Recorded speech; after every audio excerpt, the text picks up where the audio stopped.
What's going on, YouTube? It's your boy Cardi, and welcome back to the channel.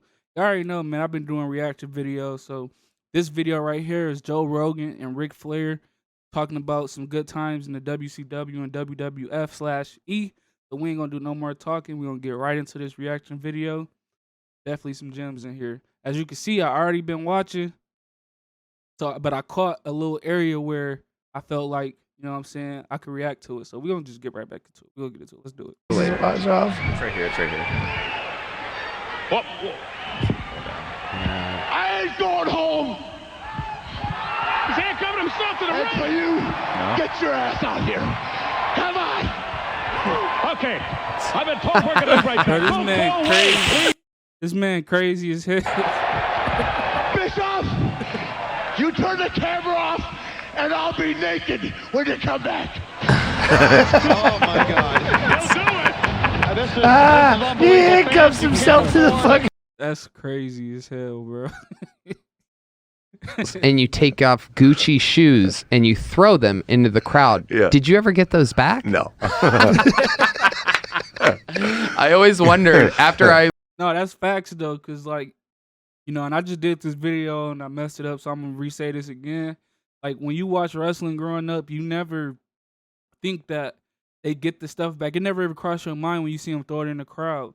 But what he asked him was, like, he thought that people would stand out in the audience, and when they throw the items, that somebody will like catch it and bring it backstage to him. But what he said was no.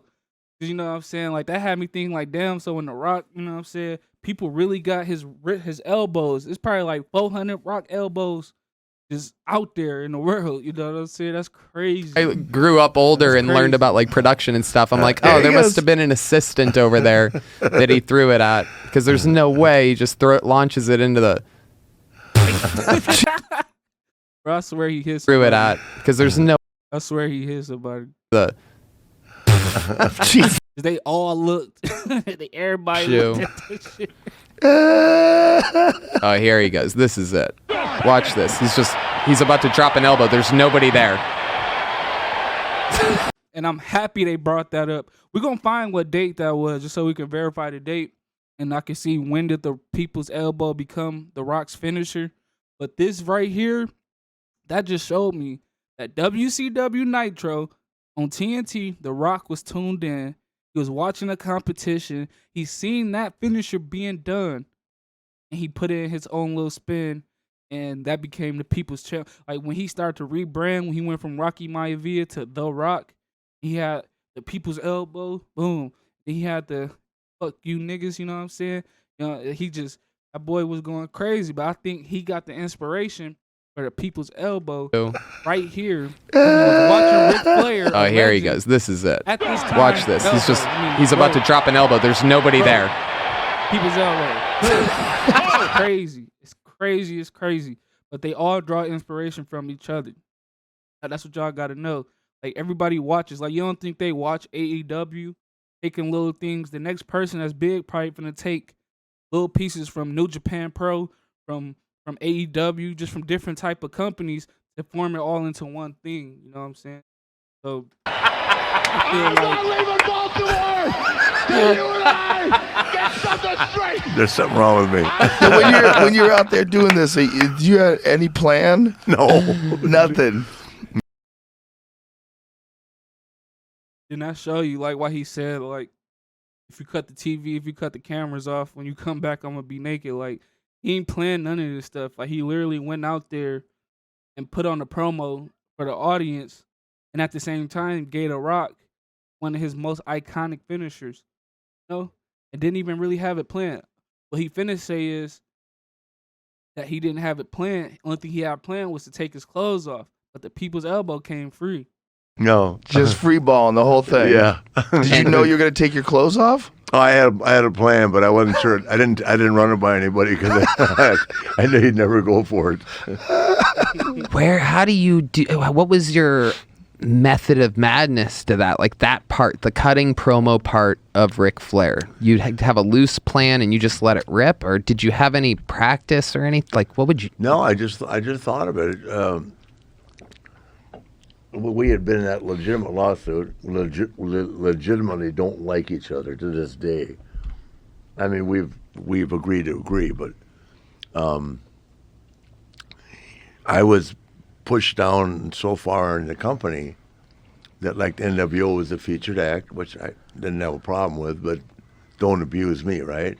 So I was taking my son to the AU Nationals in Detroit. I'd asked the lawyer for the time off, not missing Nitro, missing Thunder, the secondary show nobody went to, right? Right. And he sued me. And he walked in front of him, Wait a minute. Hold on. don't abuse me, right? It was a featured act, which I didn't have a problem with, but don't abuse me, right? So I was taking my son to the AU Nationals in Detroit. I'd asked the lawyer for the time off. That's crazy that they gotta ask a lawyer, the company lawyer. I don't know how it's ran, but you have to ask your lawyer for time off when you sign to the WWE. Or back then, like, that's crazy. Like, it's not like a admin role or anything that people take in a company where they can issue time off, paid time off, stuff like that. That's crazy that back in the day you have to talk to your lawyer, but in a sense it's not, because these people gave you a bag and you gotta, you know what I'm saying, go by the rules and the terms of the contract that you just signed too. So it's smart that he did talk to his lawyer at the end of the day just to make sure it was green, that he could do what he needed to do with his son. Like, that was cool to me. Not missing Nitro, missing Thunder, the secondary show nobody went to, right? Right. And he sued me. And he walked in front of 85 people and said he was going to break me. Now he's an executive vice president of Turner, going to break me, ruin my family, destroy me, and all that. And so I could have sued. I would have been a multimillionaire, but then I wouldn't have been able to wrestle again. Right. And that's where we're going to pause it at, man, because I'm going to touch on this one topic, then we're going to get up out of here. But it's crazy how he said the executive president of Turner, which is a cable network down south, was telling him that, pretty much he was going to defame him. Pretty much, like, make sure, like, he never works again. He could have sued him, because that's defamation of character, going out in a crowd of 85 people and saying the stuff he said about Ric Flair. Like, that's crazy. But just to think that he had an op that can literally take him out at any time with any type of commercial, any type of promotion, you know what I'm saying, running any type of thing on his cable network, you know what I'm saying, that's crazy, just to sit there and see how, that was his enemy at a time. That's just powerful. That's powerful. So after I sat home for a year, costing me $1 million, and Woo! I said, fuck. We're not gonna skip over that. $1 million. He lost $1 million sitting at home for a year. And it's crazy because I did this video before and I spoke on it, but I'm gonna speak on it again. It is black people, all races, but black people especially, that loved wrestling. I repeat, loved wrestling. That thought that being a rapper, a drug dealer, a basketball player, a football player, hell, some of them play hockey, soccer, golf, you know what I'm saying? It can keep going. But what I'm trying to get y'all to understand, that they first loved, one thing that they really loved was wrestling.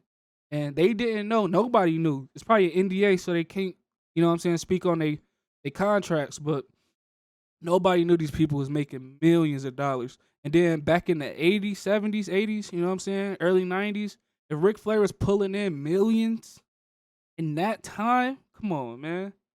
That boy was really having his way with this shit. Limousine, what do you say, styling and profiling, jet flying shit. I believe it. I believe it. There's people out here risking their life. But they loved wrestling, though. It's crazy how brainwashed people is. You know what I'm saying? But to each his own, you know what I'm saying? At the end of the day, his life chose wrestling. You know what I'm saying? That's where his life led him. You know what I'm saying? Everybody else shit gonna lead them wherever they want to do. You know what I'm saying? So we're gonna end the video right there. I hope y'all like this content. Make sure y'all jump in the comment section and let me know, what would y'all do if you was a wrestler that made $1 million a year. And on top of that, who was y'all favorite wrestler growing up? Jump in the comment section, man. It's your boy Cardi. Hope to see y'all back on another video, man. Until next time, I'm out of here.